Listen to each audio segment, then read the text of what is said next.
Bismillahirrahmanirrahim. Assalamualaikum warahmatullahi wabarakatuh. Alhamdulillahirrahman. Allamal Qur'ana khalaqal insana 'allamahul bayan. Asyhadu an la ilaha illallah wahdahu la syarika lahul malikud dayyan. Wa ashhadu anna sayyidana wa nabiyyana Muhammadan abdullahi wa rasuluhu sayyidul insi wal jan. Wa sallallahu wa sallama alaihi wa ala alihi wa ashabihi ahli taqwa wal iman, amma ba'du. Asatidzah yang dimuliakan oleh Allah Subhanahu wa taala, puji serta syukur senantiasa kita persembahkan kehadirat Allah Subhanahu wa taala pada hari yang insyaallah penuh berkah ini, masih diberikan kesempatan kesehatan untuk bisa mengikuti kajian yang sangat mulia, yaitu kajian Al-Quran, atau kita beri dengan tema Mutiara Al-Quran, tinjauan tematik dan maqasid. Kemudian salawat dan salam semoga tercurahkan keharibaan baginda Nabi besar Muhammad sallallahu alaihi wasallam. Semoga kelak kita di antara umat beliau yang mendapatkan syafaatnya. Mudah-mudahan kita tergolong orang-orang yang senantiasa ahli Al-Quran, meskipun ahlinya sesuai dengan kemampuan kita masing-masing. Baik, asatidzah, kita lanjutkan. Kita masuk ke maqasid ya, maqasid.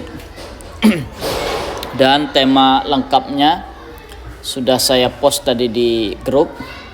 Kalau sudah di share mungkin udah bisa didapat ya, itu lengkapnya dari 1 sampai 9. Nah, untuk halaqah ini kita di maksud yang kelima ya, maksud yang kelima. Nah, hikmah dari kisah Adam alaihi salam. Jadi satu-satunya cerita Nabi Adam yang paling lengkap, mulai dari asal kejadian, kemudian diciptakan, kemudian ada perselisihan dengan iblis, kemudian juga dikeluarkan dari surga. Nah, yang paling lengkap itu di surah Al-Baqarah. Sedangkan di surah-surah lain itu hanya cuplikan Adam dan iblis. Itu umumnya Adam dan iblis, lalu kemudian dikeluarkan dari surga. Nah, setidaknya ada 5 pelajaran yang bisa kita ambil dari kisah Adam alaihissalam. 5 ini setidaknya ya. Kalau mau lebih lagi ya silahkan direnungkan masing-masing.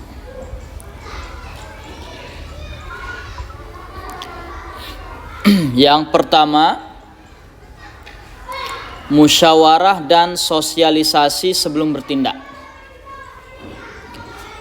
Nah, ini memang kita nggak ngambil dari Adamnya, tapi bagaimana sikap Allah. Allah yang memberikan pelajaran kepada hamba-hambanya, kepada makhluknya, agar musyawarah dan sosialisasi sebelum bertindak. Kenapa? Supaya nanti ke depannya tidak ada pertentangan, supaya ke depannya tidak ada rintangan. Jadi karena kan orang-orang pun sudah sepakat, sudah melihat, sudah menyaksikan. Nah, ini untuk kita ya, makhluk, meskipun Allah di sini nggak perlu itu untuk kita. Nah, Meskipun Allah tidak butuh kepada makhluknya, jika ia berbuat sesuatu tidak perlu bantuan dan masukan siapapun. Itu Allah. Ya. Mau orang setuju nggak setuju, fa'alul lima yurid. Allah mengerjakan apa yang Dia kehendaki.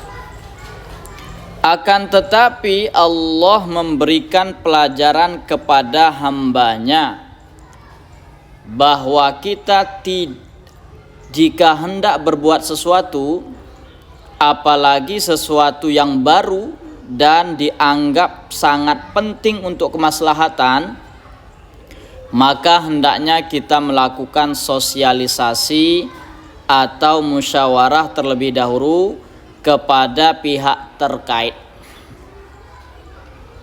Kalau selaku kepala desa berarti ke perangkat-perangkatnya dulu, lalu kemudian ke masyarakat. Sebagaimana yang Allah perbuat ketika hendak menciptakan Adam alaihissalam, Ia memaklumatkan kepada para malaikat alaihimussalam. Jadi wa idz qala rabbuka lil malaikati inni ja'ilun fil ardi khalifah. Jadi dimaklumatkan dulu. Ini loh para malaikat, saya akan menjadikan khalifah di muka bumi.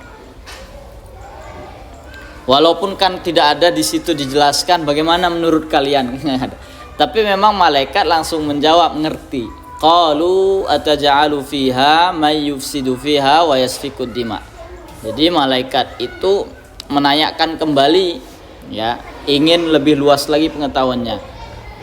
Nah, bagaimana nanti, apakah yang akan diciptakan ini pun sama ya Allah akan membuat kerusakan di muka bumi. Nah, itu pelajaran yang pertama. Musyawarah, sosialisasi kalau ingin melakukan sesuatu, terutama untuk hajat orang banyak. Kalau untuk pribadi kita mungkin orang nggak akan bertanya.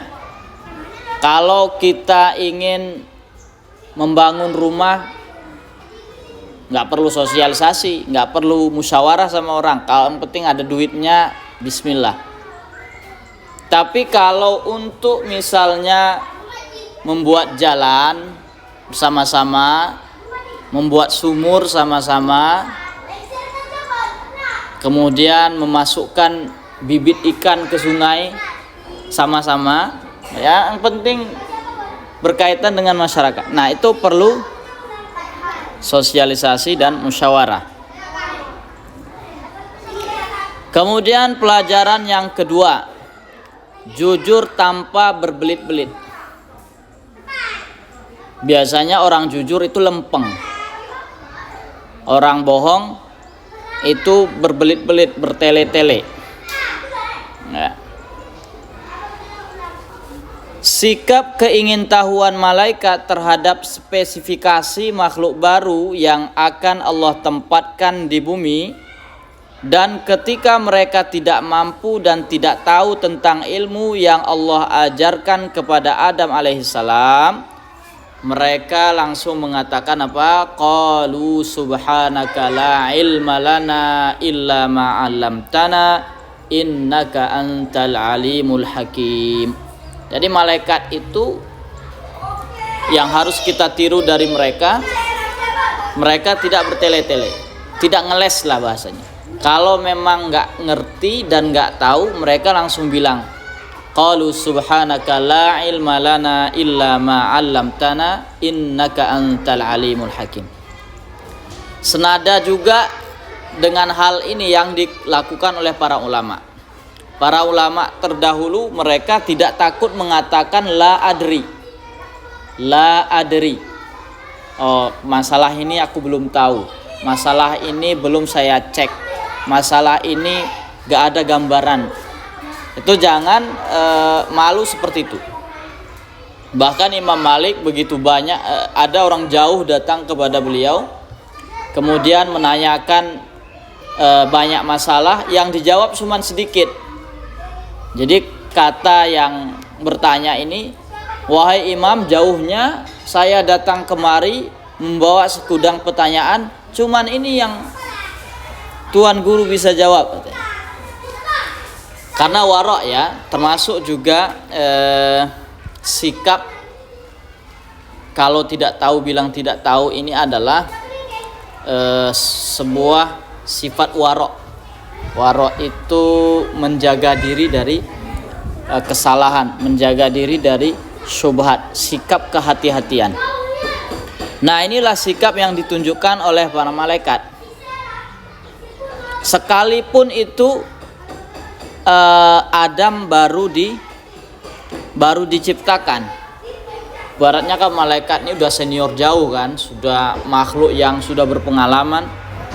Jadi ketika apa yang ditanyakan kepada Adam, lalu Adam bisa menjawab, sedangkan pertanyaan yang sama atau serupa diberikan juga kepada para malaikat, malaikat nggak tahu, ya dia bilang subhanaka la ilma lana illa ma 'allamtana innaka antal alimul hakim. Kalau kita tadi apa? Mengucapkan, tidak sungkan-sungkan mengucapkan la adri. La adri. Aku nggak tahu. Udah lepas masalah. Daripada berbelit-belit dengan bahasa yang diplomatis tapi tidak tepat sasaran, ini lebih membahayakan diri sendiri. Yang ketiga, menghargai orang berilmu. Nah, menghargai orang berilmu sejatinya juga menghargai ilmu itu sendiri. Nah, hendaknya kita menghargai orang-orang yang berilmu, terutama ilmu untuk kemaslahatan baik dunia maupun akhirat. Nah, di sini nggak mesti ilmu agama ya. Siapapun yang memiliki ilmu dan ilmunya itu bermanfaat untuk manusia, layak untuk kita hargai. Ilmu kedokteran layak, harus kita hargai. Dokternya pun kan kita hargai. Ada orang datang ke dokter bentak-bentak, dok bagaimana ini dok, pastinya menghargai ya. Dan spesialisasi yang lain harus kita hargai. Bagaimana Allah perintahkan kepada para malaikat untuk memberikan penghormatan kepada Adam alaihi salam setelah Allah tunjukkan bahwa Adam alaihissalam memiliki kemampuan, yaitu ilmu. Ya kan, selayaknya itu wa 'allama Adamal asma'a kullaha thumma 'aradahum 'alal malaikati faqala anbi'uni bi asma'i haula'i in kuntum shadiqin. Apa jawab malaikat? Qalu subhanaka la ilma lana illa ma 'allamtana innaka antal alimul hakim. Ini setelah tadi ya. Lalu berikutnya, wa idz qulna lil malaikati isjudu li adama fasajadu illa iblisa aba wastakbara wa kana minal kafirin. Jadi justru di sini Allah memerintahkan malaikat untuk memberikan penghormatan kepada Adam. Kalau di sini bahasa Qur'annya justru sujud. Ya, tapi bukan sujud ibadah ya.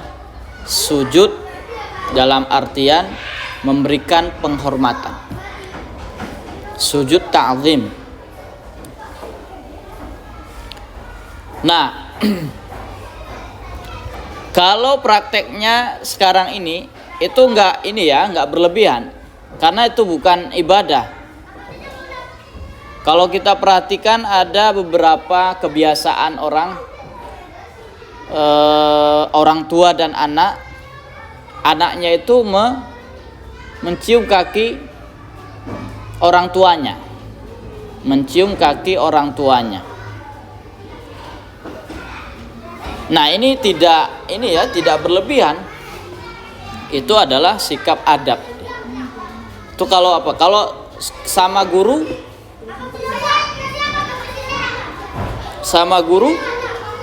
karena guru dianggap orang yang berilmu, macam-macam.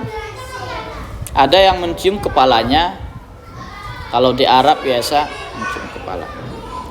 Ada yang memeluknya, kemudian itu juga penghormatan. Ada yang salam cium, macam-macam. Ada yang salaman saja, itu nggak ada masalah. Yang penting hatinya itu ta'zim kepada guru, kemudian sikapnya tidak, ibaratnya tidak inilah ya, tidak menunjukkan sikap yang tidak sopan. Masa petenteng gitu. Karena coba perhatikan adab Imam Syafi'i kepada Imam Malik waktu nuntut ilmu. Itu ketika ngaji, Imam Syafi'i itu sampai membolak-balik lembaran kitabnya saja itu pelan-pelan. Karena kata beliau, takut saya nanti kalau itu terganggu Imam Malik. Terganggu. Atau Imam Muslim, ahli hadis, pada Imam Bukhari. Imam Muslim minta, wahai Imam, izinkan saya mencium kakimu. Kamu adalah ahli hadis, kamu adalah gurunya para guru. Nah, ini bukan sesuatu yang berlebihan. Yang beredar sekarang ini ya itu adat istiadat saja, asalkan tidak bertentangan dengan syariat, loh nggak jadi masalah. Toh juga ini malaikat itu ke Adam. Nanti ada yang bilang, nah itu kan para malaikat, bukan manusia. Loh justru malaikat itu tinggi posisinya, disuruh sujud ke manusia. Ini alasan saja. Karena saya secara pribadi juga merasakan antara kita biasa-biasa saja dengan guru, dengan yang lebih penghormatan kita, rasa meresap ilmu itu beda. Kalau saya di pondok pesantren, mungkin ya adabnya biasa saja. Yang penting tidak melawan guru. Tapi nggak begitu ta'zim, biasa saja. Jadi akhirnya ilmu yang masuk ke kepala pun biasa saja. Tapi waktu sudah ke Mesir, ketemu para tuan guru, kemudian masyayikh, rasa ta'zim. Saya belajar justru rasa ta'zim itu, penghormatan itu belajar dari caranya orang-orang Jawa, kawan-kawan Jawa, tapi bukan yang ngesot-ngesot itu ya. Kalau itu mungkin ngartikannya saja, mungkin maksudnya dia tidak mau duduk berdiri lebih tinggi dibanding gurunya, mungkin maksudnya seperti itu aja. Nah, ini adalah gambaran bagaimana kita menghargai ahli ilmu dengan berbagai macam cara tadi. Ada guru yang nggak mau dicium tangannya, nggak mau. Termasuk guru saya, tapi saya tetap selalu berusaha seperti ini walaupun beliau tarik. Kan nggak mungkin meskipun saya tahu beliau tarik, beliau ini nggak mau ciuman, nggak usah dicium, gini aja kayak sahabat kayak gitu. Nah, tetap saya ginikan meskipun beliau nggak mau. Karena ada beberapa prinsip para tuan guru itu, ada yang sama anaknya mau sama. Kalau saya secara pribadi, kalau sama anak udah pasti, sama murid langsung, bukan perempuan ya, murid langsung itu saya biarkan. Tapi kalau murid nggak langsung ketemu di mana, bukan murid saya, cuman kan itu biasa saya tarik. Karena kalau murid langsung itu saya ingin melihat ketulusannya dalam menuntut ilmu. Tapi kalau yang nggak langsung itu kan ketemu di jalan kadang. Nah, itu beda-beda ya, sikap para guru beda-beda. Kalau untuk anak-anak justru ya kita ajarkan bagaimana sopan. Bukan kita ingin dihormati. Kita ajarkan bagaimana kesopanan, bagaimana adab. Bukan feodalisme. Gimana feodalisme? Kalau feodalisme itu terpaksa, kerja paksa, terus nggak diupah lagi. Kalau antara murid dan guru itu hubungan sosial spiritual. Oke, yang keempat, hindari sikap dengki, sombong, dan membangga-banggakan nasab. Siapa contohnya? Iblis. Jangan seperti iblis laknatullahi alaih dengan dengki dan sombong, melawan perintah Allah,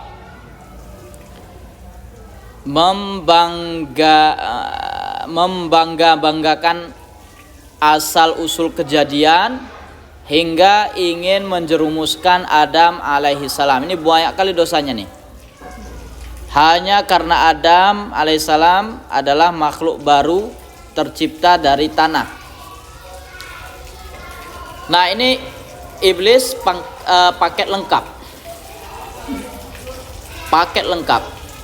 Dengki, sombong, kemudian menentang perintah Allah, kemudian membangga-banggakan asal usulnya. Ketika ditanya kenapa engkau tidak mau sujud kepada Adam, apa jawab iblis? Khalaqtani min narin wa khalaqtahu min tin. Kau ciptakan aku dari api, sedangkan Adam dari tanah. Maksud dia api itu lebih baik dari tanah. Padahal enggak juga, secara material api justru bisa bisa dikalahkan tanah, bener nggak? Sepanas apapun api, tanah tetap tahan. Tapi kalau api ditutup dengan tanah, padam nggak? Padam. Jadi kalau secara material dari kajian apapun nggak bisa disebut api lebih baik dari tanah. Apapun ceritanya nggak bisa. Maka yang membedakan seorang itu adalah ketakwaannya kepada Allah.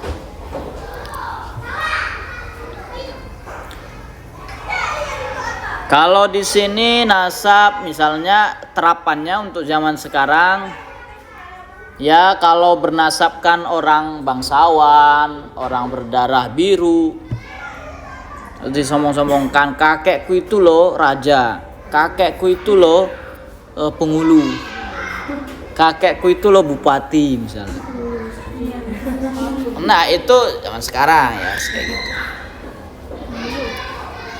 Itu membanggakan nasab, jadi nggak boleh. Jadi kemuliaan itu bil hasabi, kata orang Arab, la bin nasabi. Kemuliaan yang kita peroleh itu sejatinya adalah dari usaha, dari prestasi, bukan dari nasab. Nasab itu kalaupun nasabnya baik berarti ya plusnya lah, nilai plus. Ada orang yang nasabnya nggak baik, mungkin sejarah kelam bubuyutnya itu ada, tapi diperbaiki oleh cicit-cicitnya yang bagus. Apakah dengan nasab yang buruk tadi akan tertimpa kepada si cicitnya ini yang sudah baik? Enggak juga lah. Itu tandanya bahwasanya kemuliaan itu dengan prestasi sendiri, dengan keilmuan, bukan dengan nasab. Yang kelima, terakhir, segera bertaubat manakala berbuat salah. Nah, sikap ini yang harus kita contoh dari Adam alaihissalam.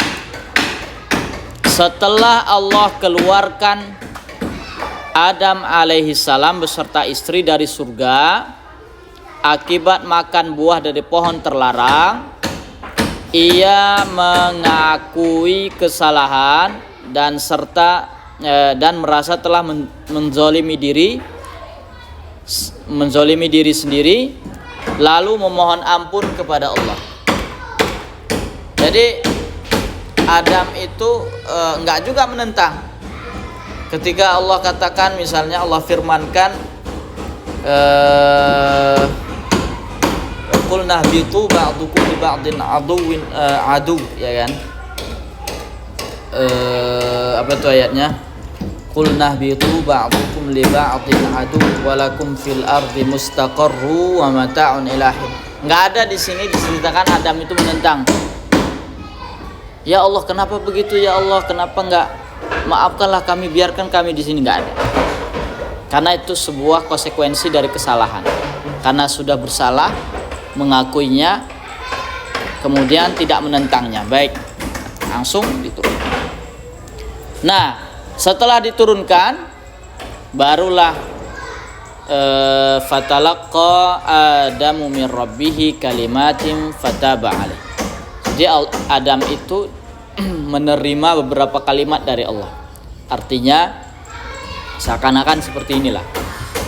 Wahai Adam, engkau dan istrimu turun ke bumi, keluar dari surga. Tapi jangan lupa ya, nanti dibaca ini, nanti diucapkan ini. Istilahnya setelah disuruh keluar dari rumah, tapi diberi santunan. Itulah doa yang diucapkan, Rabbana zalamna anfusana wa illam taghfir lana wa tarhamna lanakunanna minal khasirin. Nah, itu dari kisah Adam. Yang keenam, ada hikmah dari kisah Nabi Ibrahim alaihissalam. Nabi Ibrahim juga banyak cuplikannya dalam surah Al-Baqarah. Kisah Ibrahim alaihissalam disebutkan dalam surat ini pada 3 tempat. Ya, ada 3 tempat yang dikisahkan Nabi Ibrahim, cuplikan Nabi Ibrahim alaihissalam. Yang pertama, ayat 124 sampai 141. Ini apalah ya, mulai dari wa idz butala Ibrahim rabbuhu bikalimatin fataba alaih. Nanti sampai ayat-ayat wasiat beliau. Sampai nanti orang ahli kitab menyamakan mereka dengan Ibrahim. Nah, itu yang pertama. Yang kedua, ayat 185. 185 ini tentang Nabi Ibrahim dan Raja Namrud. Walaupun nggak disebutkan di situ namanya Namrud, nggak ada. Hanya disebutkan seorang raja. Kemudian yang ketiga ada di ayat 260. Nah, ayat 260, di ayat 260 ini ketika Nabi Ibrahim meminta bagaimana proses Allah menghidupkan yang mati. Nah, setidaknya ada 5 juga lah ya kita buat di sini, 5 pelajaran yang berharga dari kisah ini. Atau dari cuplikan-cuplikan tadi ada 5 pelajaran. Yang pertama, Ibrahim adalah bapak penyeru tauhid. Ya, penyeru tauhid. Sejatinya semua para nabi mulai daripada Adam sampai ke Nabi Muhammad adalah penyeru tauhid. Jadilah penyeru tauhid layaknya Nabi Ibrahim alaihissalam, tidak sebagaimana yang diklaim oleh orang-orang Yahudi dan Nasrani bahwa beliau berkeyakinan sama dengan mereka.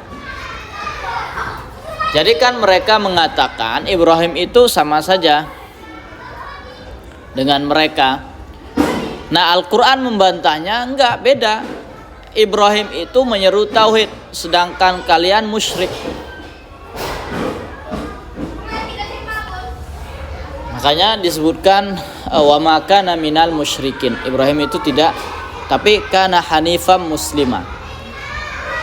Beragama yang hanifiyah, yang tulus, kemudian muslimah, berserah diri kepada Allah.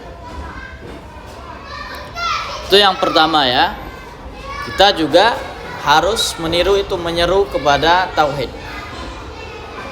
Kalau sudah melihat penyimpangan,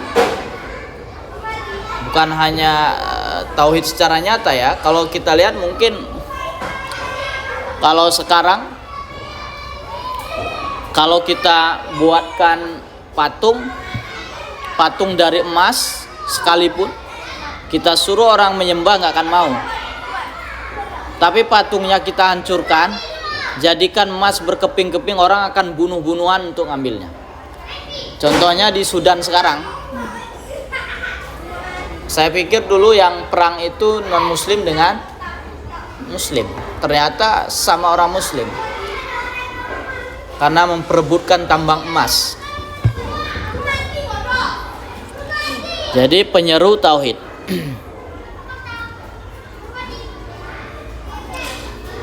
Kemudian yang kedua, menuntaskan ujian dengan sempurna, atau di bahasa lain ya menuntaskan pekerjaan dengan sempurna, menuntaskan tugas dengan sempurna, menuntaskan amanah dengan sempurna.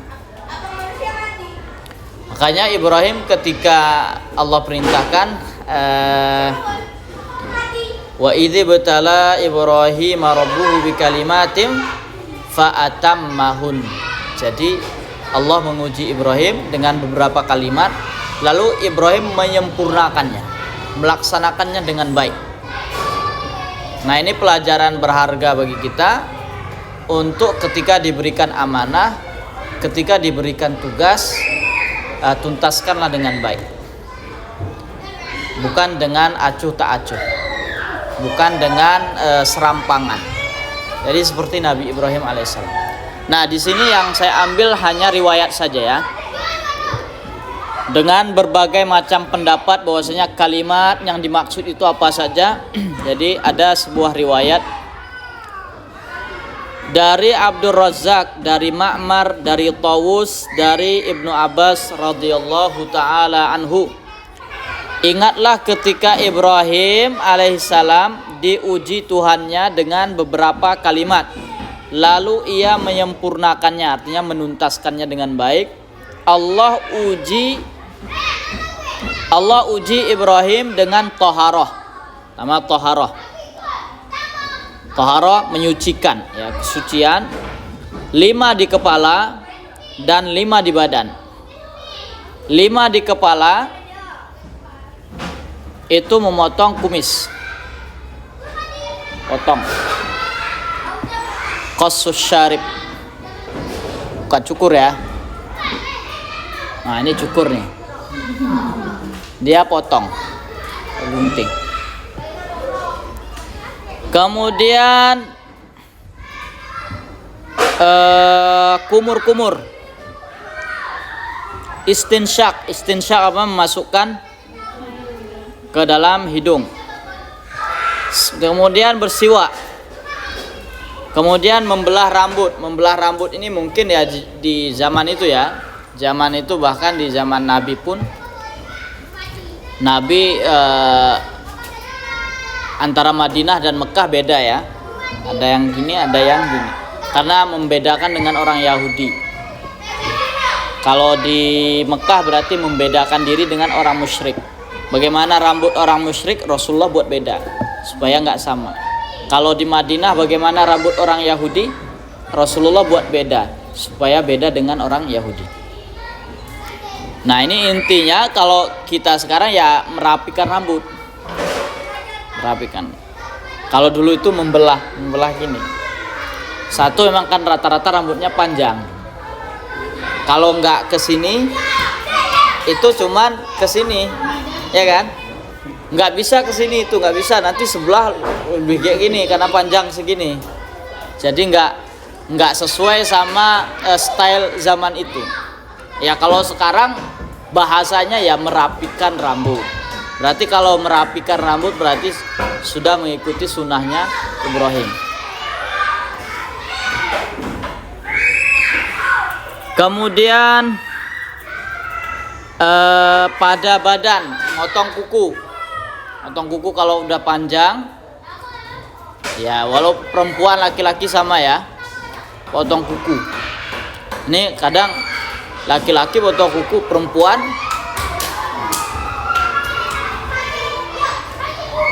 Jadi apa gunanya panjang?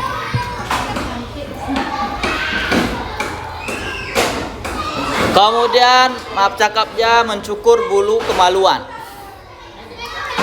Halqul anah.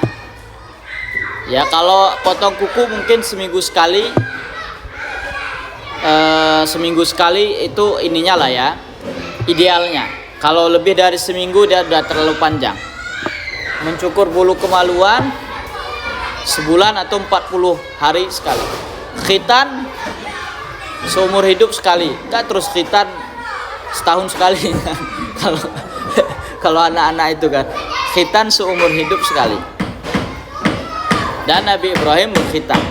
Kemudian mencabut bulu ketiak. Jadi bukan mencukur ya, dia mencabut. Kalau nggak sanggup baru dicukur saja, dipotong. Kemudian istinja. Nah ini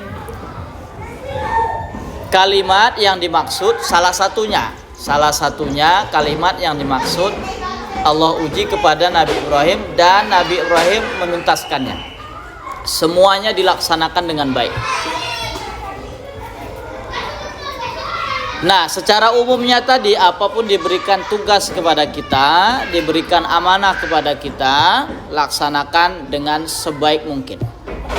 Itu intinya. Kemudian yang ketiga, menjaga kesucian rumah Allah. Menjaga kesucian rumah Allah. Allah telah perintahkan Ibrahim dan putranya Ismail alaihi wassalam menyucikan atau mensucikan rumah Allah Al-Baitul Haram. Baik suci secara zahir dari najis dan kotoran maupun suci secara batin dari kesyirikan. Makanya praktek kesyirikan itu sampai eranya Nabi Muhammad masih ada. Makanya di situ banyak patung-patung, 300-an patung itu. Tapi setelah diangkat menjadi nabi dan rasul, maka itu dihilangkan. Nah, seyogyanya kita menjaga kesucian rumah Allah Al-Haram secara khusus dan masjid-masjid secara umum untuk kenyamanan orang-orang beribadah.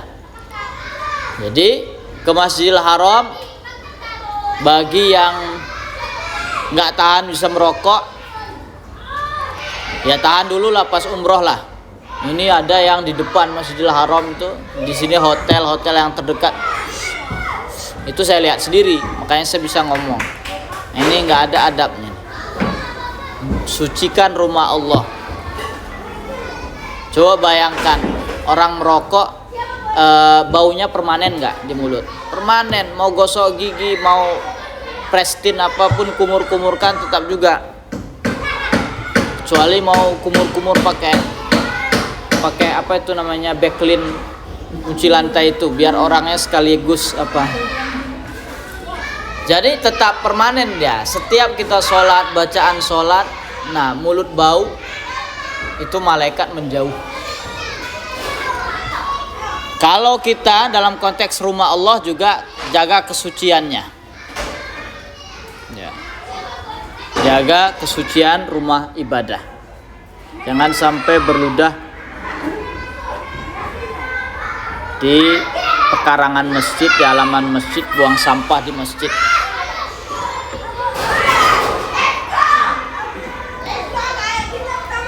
Kemudian yang keempat, menggantungkan diri serta tawakal kepada Allah. Coba perhatikan tawakalnya Nabi Ibrahim alaihissalam. Itu patut kita contoh. Ujiannya sangat luar biasa. Waktu muda diuji dengan bapak yang membuat patung. Bagaimana itu dakwah kepada bapak sendiri. Bisa jadi kalau ustadz pun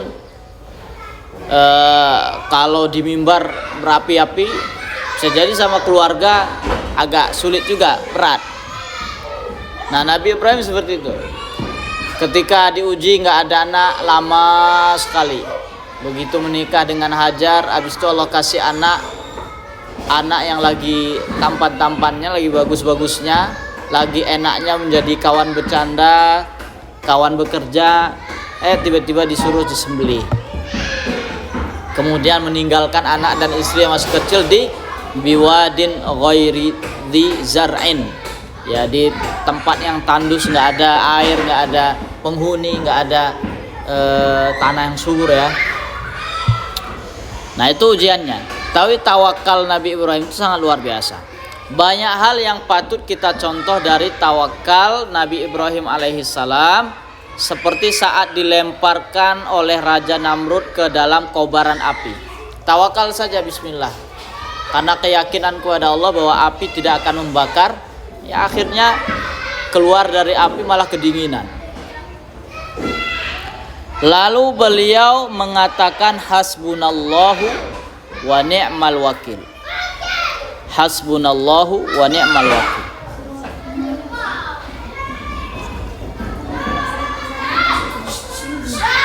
Ini tetap aja ya, tetap aja mau sedikit orang, banyak orang, tetap aja ada pengganggu. Beliau juga diperintahkan untuk membawa istri dan anaknya yang masih kecil ke Al-Haram, yang saat itu masih tempat tandus tanpa penghuni. Dan saat si anak satu-satunya beranjak remaja, diperintahkan untuk disembelih. Ini kalau kita ikuti ini sebenarnya minimal yang nggak kayak gini, yang agak-agak apalah ya, mirip secara ujian aja lah, mungkin nggak selevel. Kayak misalnya ada orang tua yang menitipkan anaknya pondok pesantren, udah tawakal aja sama Allah. Ini nanti pikir nggak bisa makan, nggak bisa minum, nggak bisa tidur. Nabi Ibrahim tuh nitipkan anak istri, anak masih kecil ke tempat yang tandus, nggak ada penghuninya. Nah, itu kan perintah Allah. Ya, perintah Allah pun secara manusiawi itu gimana itu ujiannya. Habis itu ditinggalkan lagi. Nah, kita ujiannya ya paling nanti mondokkan anak di pesantren, pisah. Habis itu lagi makan teringat, lagi tidur teringat. Itu cuma apanya? Itu pun karena nggak mampu. Akhirnya datang terus ke sana. Nabi Ibrahim itu nggak datang-datang. Karena seperti itu perintahnya. Kelima, dari ilmu yakin ke ainal yakin. Nah, ini di ayat yang 260 ini. Jadi ada pelajaran, meskipun memang itu Allah yang ya, ada pelajaran hidup yang dapat kita ambil dari ilmu yakin. Ilmu yakinnya hanya sebatas pengetahuan yang kita dengar. Ainul yakin itu sudah kita saksikan sendiri. Kayak orang merokok tadi, kalau ada orang cerita ke saya misalnya, heran saya di Masjidil Haram itu di depannya pun ada lah orang sempat-sempatnya merokok. Oh, itu kan saya dengar. Oh, apa ada ya? Masih ada lah, keyakinannya itu masih bisa ya bisa enggak, atau bisa jadi dia bohong kan. Tapi ketika saya di sana, saya nampak langsung. Nah, itu berarti saya itu sudah ainul yakin. Sudah saya lihat bendanya udah ada. Nah, dalam hidup ini terkadang kita hanya mendengar dan mengetahui tentang sesuatu saja, belum kepada penyaksian dengan pengalaman. Ya. Dari Nabi Ibrahim alaihissalam kita belajar bahwa beliau ingin meningkatkan keyakinannya dari yang hanya sekedar bahwa Allah dapat, itu udah meyakini ya, mengimani Allah dapat menghidupkan yang telah mati. meningkatkan kepada penyaksian bagaimana proses ke penghidupan tersebut. Makanya ayatnya itu wa idz qala Ibrahimu rabbi arini kaifa tuhyil mauta. Nabi Ibrahim, apa kata beliau? Wahai Tuhanku, bagaimana engkau perlihatkan aku bagaimana engkau, bukan perlihatkan Allahnya ya, tapi proses penghidupan itu. Bagaimana engkau menghidupkan orang mati yang telah mati. Nah, kemudian Allah jawab, fakhud arba'atam minat thairi. Jadi ambil 4 burung. 4 burung yang berbeda jenis. Fakhud arba'atam minat thairi. Apa ayatnya itu? Wa idz qala Ibrahim rabbi arini kaifa tuhyil mauta qala awalam tu'min. Ada awalam tu'min dulu. Enggakah engkau yakin? Kata Nabi Ibrahim, qala bala walakin liyatma'inna qalbi, agar hatinya jadi tentram. Jadi memang kalau kita mendengar saja atau mengetahui saja belum begitu tenang. Tapi ketika sudah menyaksikan barulah tenang. Kemudian disuruh mengambil burung 4 ekor, 4 macam, 4 jenis. Lalu fasurhunna ilaik, itu cincang semuanya. Kemudian dicampur, kemudian diletakkan di tempat yang berbeda. Setelah itu summa du'uhunna ya'tinaka sa'ya. Jadi lalu panggil, kemarilah. Datang lagi burung itu utuh dengan menyambung dengan sesuai sama jenisnya tadi. Begitu mudahnya lah memang Allah menghidupkan yang mati. Jadi diperlihatkan ke Nabi Ibrahim. Nah, pelajarannya tadi itu meskipun meningkatkan keyakinan kepada Allah, dalam kehidupan kita juga kita tidak hanya sekedar mendengar dan mengetahui, tapi berusaha lah memang benar-benar jadi penelitian, pengalaman, jadi menyaksikan. Jadi maaf cakapnya, ini contoh saja ya. Contohnya bisa dibuat banyak, sebanyaknya. Contohnya saja, misalnya ada seorang suami, ada seorang istri. Seorang istri ini kadang duduk-duduk sama kawan-kawannya. Habis itu ada kawannya ini bilang, "Jeng, tadi kalau tidak salah saya lihat suaminya Jeng sama seorang perempuan." Dah si istri ini kan udah mulai nih, mana. Nah, atau biasanya kalau yang agak penyabar, mana ada salah lihat kamu. Nah, itu simpan saja dulu. Tidak juga dinafikan, tidak juga diterima. Gitu saya. Oke. Itu kan baru mendengar. Kalau memang sudah mulai curiga, oke, dibuat saja strategi. Nanti sampai menyaksikan. Nah, menyaksikan itu baru bisa. Tapi kalau dengar-dengar, tadi bisa jadi orang ingin menjatuhkan rumah tangga. Nah, itu sebagai contoh saja yang membutuhkan saksi atau data yang valid. Dari Nabi Ibrahim alaihissalam kita belajar bahwa beliau ingin tadi itu meningkatkan sekedar pengetahuan ke ainul yakin. Banyak hal yang bisa kita terapkan dalam hal seperti ini dalam kehidupan kita, bukan hanya tentang keimanan, tapi juga validasi data. Orang yang hanya mendengar pantai jauh berbeda dengan orang yang sudah melihat pantai dari foto atau dari video. Orang yang melihat pantai dari video, dari foto itu berbeda dengan orang yang langsung ke pantai melihat. Jadi bisa juga kita artikan di sini tidak hanya sekedar teori tapi praktek. Kalau teori harganya murah, praktek harganya mahal. Jadi kalau anak-anak ini juga kayak gitu ya, kalau di sekolah, kalau teori itu pas praktek langsung ngerti. Apalagi kimia, misalnya pelajaran kimia, terangkan ya apa O2, H2 segala macam, orang tambah pening. Tambah pening kepalanya. Tapi langsung praktek, dibawa ke lab, dibawa ke apa, campurkan ini. Wah. Oke, terakhir, ini sengaja panjang supaya nanti sisanya 2 lagi. Ini enggak terlalu panjang. Jika ingin ilmu pengetahuan, bertanyalah kepada ahlinya. Jika ingin meminta sesuatu, memohonlah kepada Allah.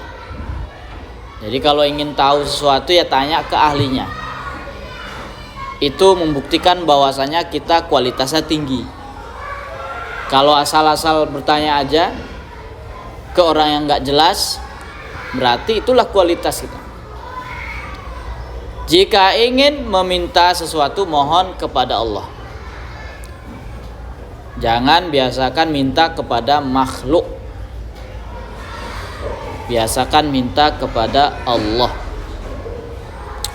Dalam surat ini paling banyak muncul yas'alunaka dibandingkan surat-surat yang lain itu enggak.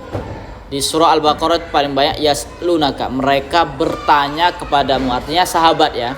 Sahabat Nabi itu bertanya kepada Nabi.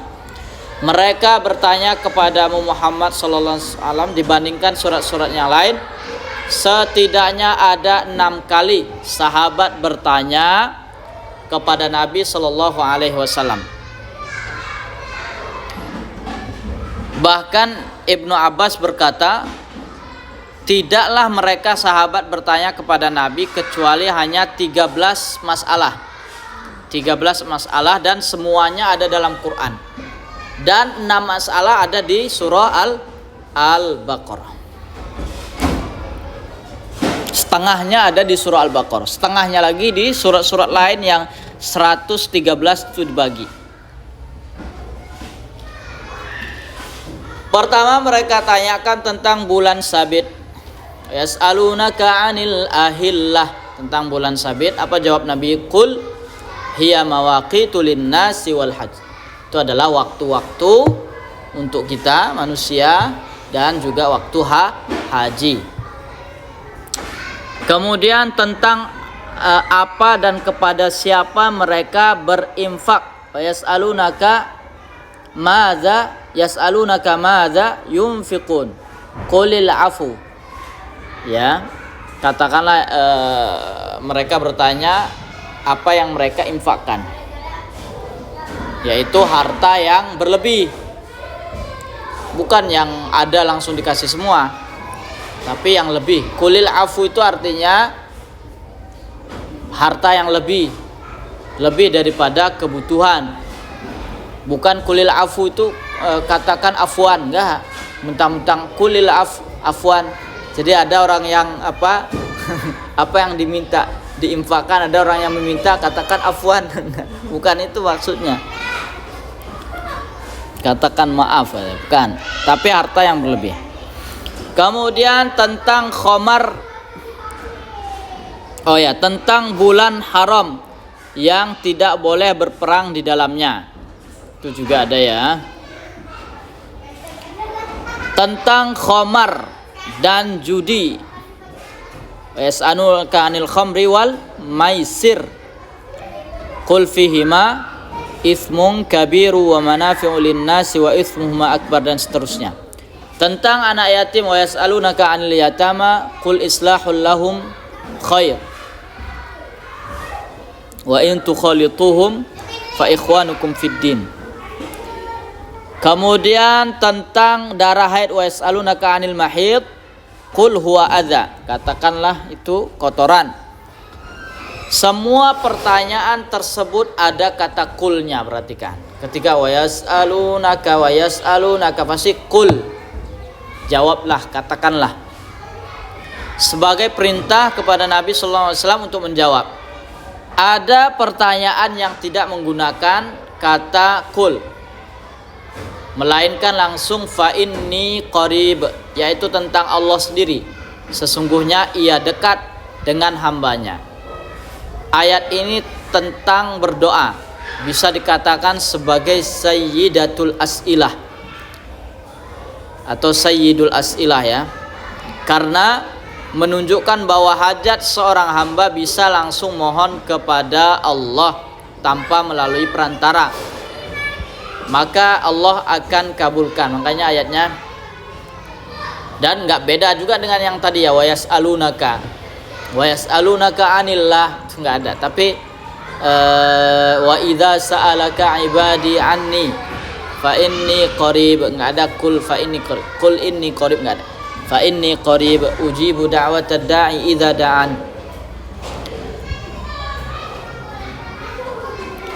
Nah, yang penting ada dua syarat. Pertama, penuhi seruannya. Perintahkan sholat, perintahkan zakat, puasa, serta beriman pula kepadanya. Itu di ayat 186. Dua syaratnya agar dikabulkan. Nah, ada pula bentuk pertanyaan atau permintaan yang tidak menggunakan redaksi di atas, tapi mengarah ke situ ya. Sebagaimana permohonan Bani Israel kepada Nabi Musa alaihissalam.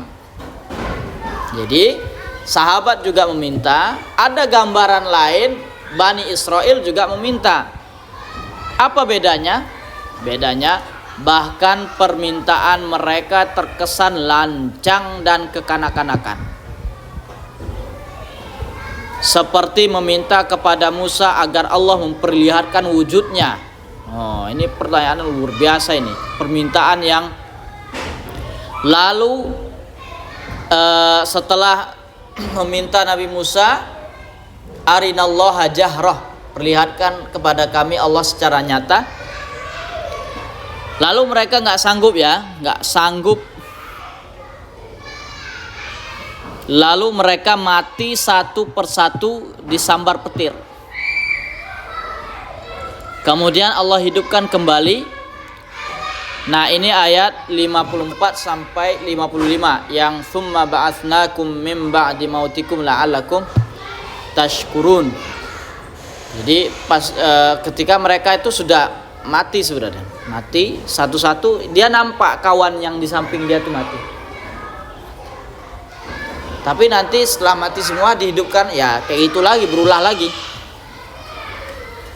Kemudian yang lainnya mereka bertanya atau meminta agar diberikan manna wassalwa, paket makanan, paket minuman, bukan dari Mbak Pini, bukan dari Mbak Pia, bukan dari Jogja.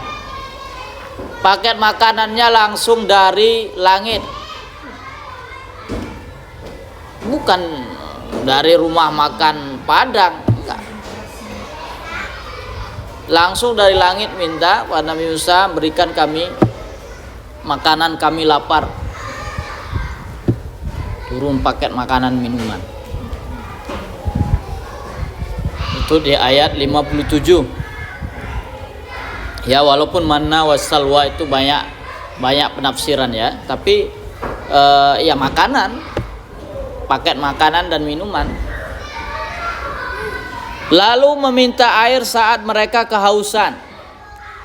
Itu ayat 60. Mereka minta air kepada wa idzistasqa Musa liqaumihi faqul nadrib bi'asakal hajar. Pukul, langsung keluar.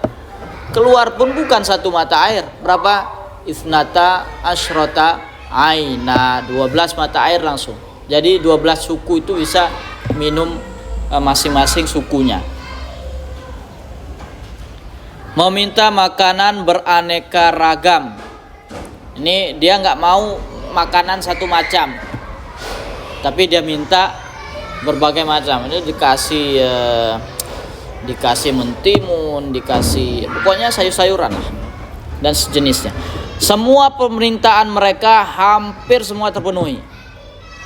Akan tetapi tidak bersyukur. Dikasih hati minta jantung. Nah, oleh karena itu jadilah penanya yang baik, peminta yang baik, benar-benar atas ketidaktahuan. Ya, pertanyaannya kayak gitu ya, karena memang nggak tahu dan dan untuk kemaslahatan diri dan orang lain. Bukan nanya untuk ngetes ya, kecuali guru sama muridnya, itu sengaja ngetes muridnya. Loh, ini kok orang belajar mau ngetes gurunya? Itu pertanyaan nggak sopan, atau pertanyaan yang menjatuhkan, atau pertanyaan yang tidak berkaitan dengan yang disampaikan. Itu juga pertanyaan-pertanyaan yang lari, atau permintaan yang di luar konteks, sehingga mendapatkan solusi dan jalan kemudahan. Sebaliknya janganlah jadi penanya yang menjengkelkan atas dasar pembangkangan, sehingga bukan malah mendapatkan solusi, justru mendapatkan kutukan dan kesulitan. Nah, itulah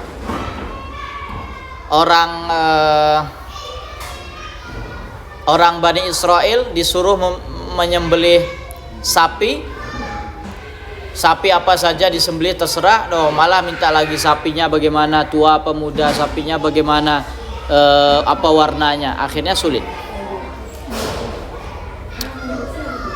Oke ya, sudah sampai 7 dulu. Nanti pas terakhir 8, 9 pertemuan terakhir berikutnya nanti baru ujian terakhir di surah Al-Baqarah, dan habis pengajiannya kita hentikan dulu.